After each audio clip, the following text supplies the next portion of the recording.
उनके हौसलों में, उनके जज्बों में गाजी अब्बास जैसा वलवला था और उनके ज़बानों पे जो मौलाए हक नारा हैदरी का नारा था, उसने पाकिस्तान को तो क्या पूरे खित्ते में सुरखरू किया है। मैं अपनी पाक फौज को सलाम पेश करती हूँ।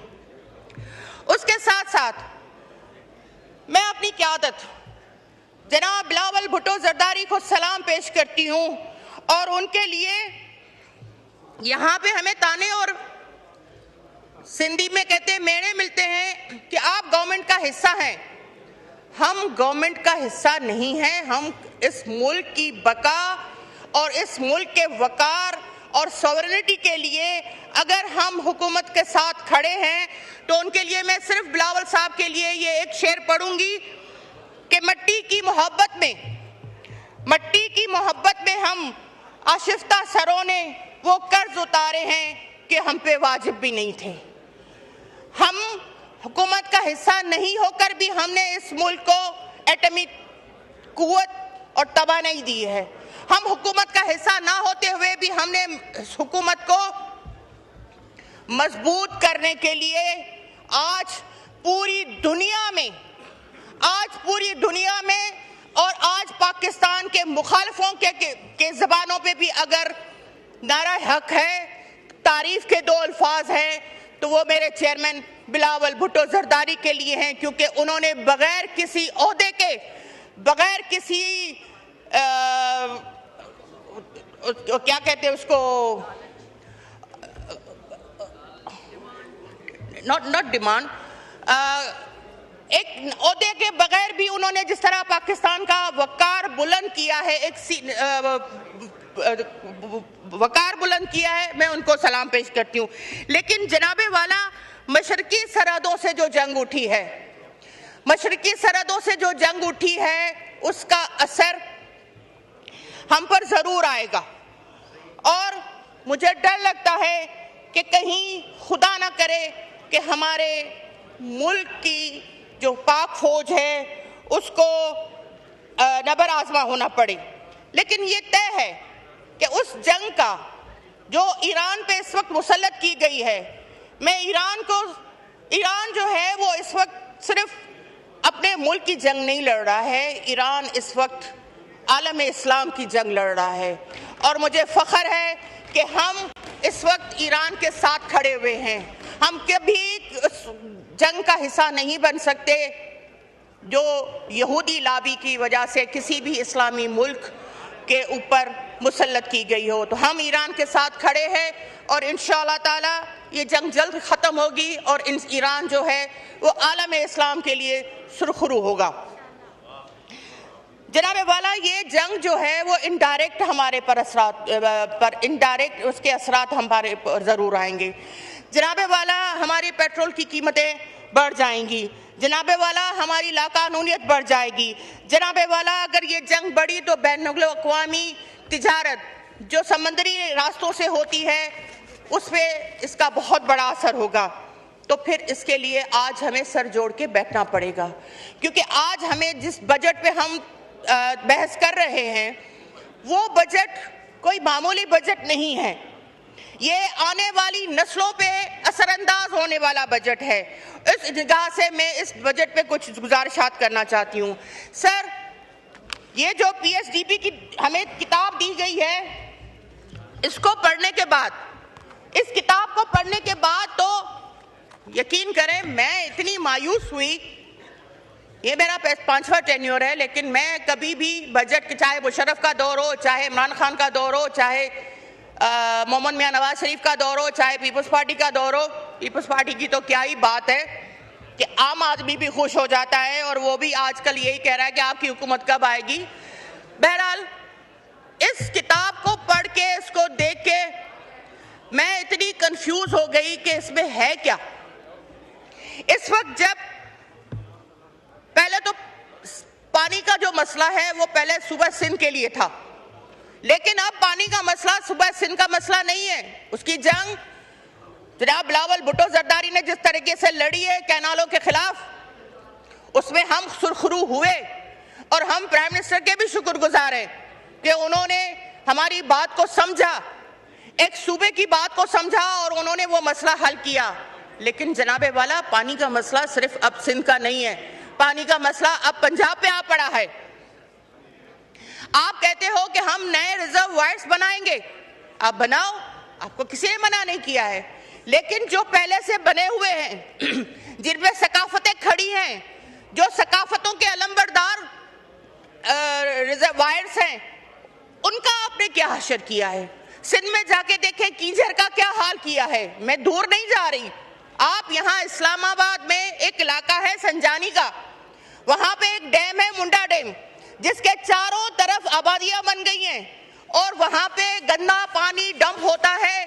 और आपके जो ये पुराने रिजर्व वायर्स है उसको आप गंदे नाले बना रहे हैं और आप डैम पे डैम बना रहे हैं। डैम पे डैम बनाएंगे, फिर एक बनाएंगे, फिर उसको गंदा नाला बनाएंगे, फिर दूसरा डैम बनाएंगे, फिर उसका गंदा नाला बनाएंगे। तो नवीद कमर साहब ने सही कहा ना कि क्या ये खांचे बनाने का प्रोग्राम है? सिर्फ खांचे बनाने का प्रोग्राम ना बनाए। देखिए सर, हिंदुस्तान ने अगर हमें पानी के मामले पे ब्लैकमेल किया है तो पूरी तवज्जो इस वक्त पानी पे होनी चाहिए। मुशर्रफ के दौर से लेके 2002 से लेके 2003, 2004 जो ये आपकी डैम की इसमें जिक्र है कोई तकरीबन 100 डैमों का। लेकिन 2002 से लेके 2025 तक जो जिस प्रोजेक्ट के लिए आपने पैसे रखे हैं, सिर्फ मैं ये बात कर रही हूं कि 2002 से जिन डैमों के लिए आपने पैसे रखे हैं 2025 आ गया यार, वो प्रोजेक्ट कहां पर है? और पानी का मसला जहां पर है वहीं पर खड़ा हुआ है। कल ही ख्वाजा असद नहलाने के लिए भी उनके लाले पड़े हुए हैं, वो उनके पास एक डब्बा पानी का नहीं होता है कि अपनी मैयतों को नहला सके। इन 20-25 सालों में मैं भी सुनती हुई आ रही हूँ, 2002 से मैं भी सुनती आ रही हूँ कि जी मुंडा डैम है, भाषा डैम है, गाजी बरोथा डैम है, दासू डैम है। ये हैं कहाँ? आपने डैमों के नाम पे कौम को डैम फूल बनाया है, तो खुदा का वास्ता है आप उनको डैम फूल ना बनाएं और उनको डैम बना के दें। सर, यहां खड़े होके फाइनेंस मिनिस्टर साहब ने कहा कि हम आवाम को रिलीफ देंगे और बड़ी बातें हो रही हैं कि जी महंगाई खत्म हो गई है, महंगाई कम हो गई है, हम रिलीफ दे रहे हैं। हाँ, रिलीफ आप ऐसा दे रहे हैं कि आप एक हॉस्पिटल में चले जाएं तो वो एक नर्स जो है खून की पूरी बोतल निकाल के जूस का डब्बा पकड़ा देगी। आपने भी कौम का खून निकाल के उनके हाथ में ये जूस का डब्बा पकड़ा दिया है कि ये जो खून है वो एक एक बूंद हमने आपकी निकाल दी है, अब ये जूस का डब्बा पकड़ो और उसको उस पाइप के साथ चूसते रहो। रिलीफ की बात जहां तक होती है, सर 800 सीसी गाड़ी, क्या गरीब का, मिडिल क्लास तबके का इतना भी हक नहीं है कि वो 800 सीसी गाड़ी ले सके, अपने बच्चों को आराम से स्कूल छोड़कर आए, ऑफिस चला जाए, बीवी को लेके शाम को कहीं शॉपिंग पे चला जाए? 18% जो है वो आपने टैक्स लगा दिया है।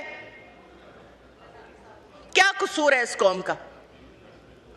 क्या कसूर है हमारा कि आपने सोलर पे 18% टैक्स लगा दिया और कल बात की है कि जी हमने 8% खत्म करके हम 10% लेंगे। क्यों भाई?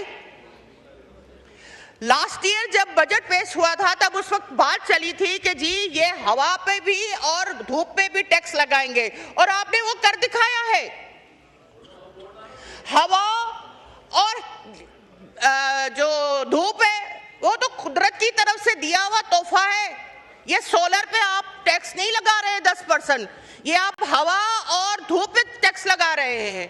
क्या गरीब का इतना भी हक नहीं है कि वो एक प्लेट लेके एक पंखा और एक बल्ब जला के अपने कमरे में सुकून से बैठे? इस 53-48 जो गर्मी चल रही है। सिर्फ पेंशन की बात करूं, पेंशन पे आप कहते हैं कि जी बेवा, एक तो उसका घर उजड़ जाए, दूसरा 10 साल के बाद आप उसकी पेंशन बंद कर रहे हो। 10 साल के बाद क्या वो प्याला लेके भीख मांगने के लिए रोड पे बैठेगी? तो मेरी गुजारिश है गवर्नमेंट से कि खुदा का वास्ता है अपने ही लोगों पे इतना जुल्म ना करें। क्यों गरीब को पीसने के चक्कर में पड़े हुए हैं? सर, स्टेट बैंक ने बैंकों को रेगुलेटर के अहकाम जारी किए हैं कि जी 30 लाख के अलावा आप किसी को कर्जा नहीं दे सकते। वो 30 लाख का जो कर्जा है वो आप या गाड़ी ले ले या घर ले ले, घर बना ले। चेयरमैन साहब, मैं आपसे पूछती हूँ, आप कसम खा के मुझे बताएं कि वो कौन सा पाकिस्तान है जहां पे 30 लाख में गाड़ी मिलती हो या 30 लाख में आपका घर बनता हो?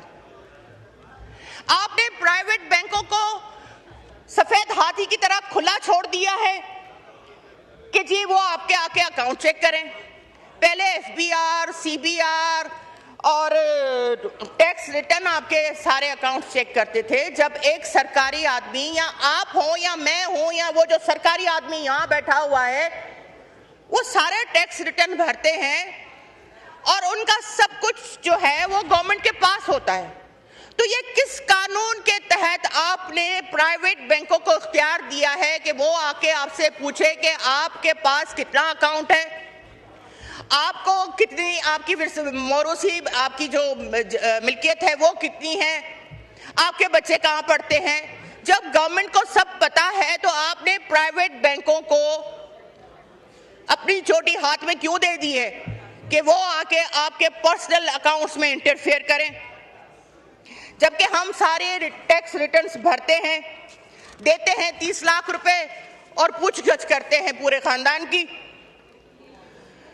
जनाब वाला, मैं यहाँ पे एक बहुत ही अहम नुक्ता उठाना चाहूंगी कि शहीद मोहतरमा बेनज़ीर भुट्टो साहिबा ने, उनकी एक किताब है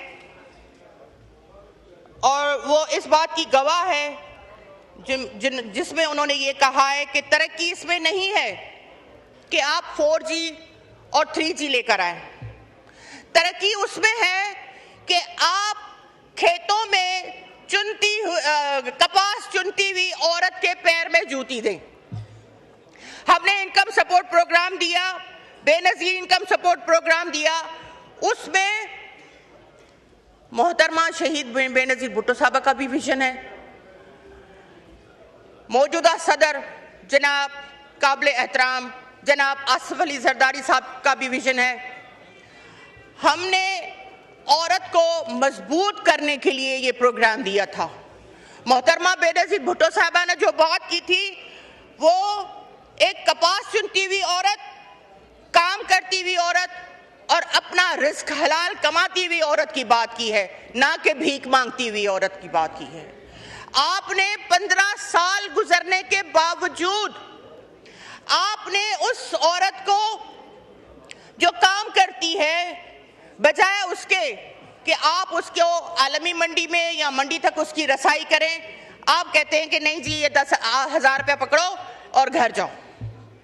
हमें इसमें चेंजिंग लानी पड़ेगी।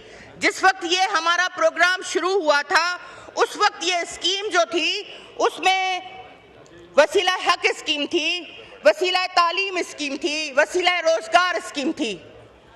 मुझे बेनज़ीर इनकम सपोर्ट प्रोग्राम की औरत जो है वो रोजगार वाली चाहिए, वो हुनरमंद चाहिए, बजाय इसके कि आप उसके लिए हुनरमंदी के लिए कोई कॉलोनियां बनाएं, कोई दुकान बनाएं, क्योंकि इस्लाम हिंदुस्तान में तो यही है। लेकिन यहाँ आप सिर्फ 1000 रुपया पकड़ा देते हैं। हमें भीख मांगती हुई औरत नहीं चाहिए, हमें रोजगार वाली औरत चाहिए जो अपना रोजगार खुद बनाए। आप बैठे पीपुल्स पार्टी के साथ, क्योंकि ये पीपुल्स पार्टी का प्रोजेक्ट है, ये विजन पीपुल्स पार्टी की क़यादत का है, ये शहीद मोहतरमा बेनज़ीर भुट्टो साहबा का विजन है, ये आसिफ अली जरदारी साहब का विजन है। आप क्यों नहीं उनके साथ बैठते, उनसे पूछें कि जी इसमें क्या करना चाहिए। अच्छी बात है अगर आपने अभी बेनज़ीर इनकम सपोर्ट प्रोग्राम में पैसे रखे, अच्छी बात है। इस प्रोग्राम को बहुत कोशिश की गई ख़त्म करने की और हमें डर है, हमें डर है कि खुदा न खासा आगे चल के ये बैनुल अक़वामी तौर पे जो है इसकी जो पजीराई हुई थी, क्योंकि जिस वक्त ये प्रोग्राम शुरू हुआ था उस वक्त की ज़रूरत थी कि उस औरत के हाथ में पैसा रखा जाए ताकि वो अपने बच्चे को दूध पिला सके, लेकिन अब उसमें तब्दीली की ज़रूरत है और हमें डर है कि कहीं आप इस प्रोग्राम को ख़त्म ना करें, तो इसलिए इसमें तब्दीली लानी पड़ेगी और औरत को मजबूत करना पड़ेगा। और जो इनफॉर्मल इकानमी है उसमें 80% औरत का हक है, उसको हमें फॉर्मलाइज करना पड़ेगा। जनाबे वाला, मैं पोलियो पे बात करना चाहती हूँ। हर साल दुनिया की अखबारों में हमारे लिए शर्म की बात होती है कि जब ये बात आती है कि जी पाकिस्तान में पोलियो का 1 केस आ गया, पोलियो के 2 केस आ गए, पोलियो के 3 केस आ गए,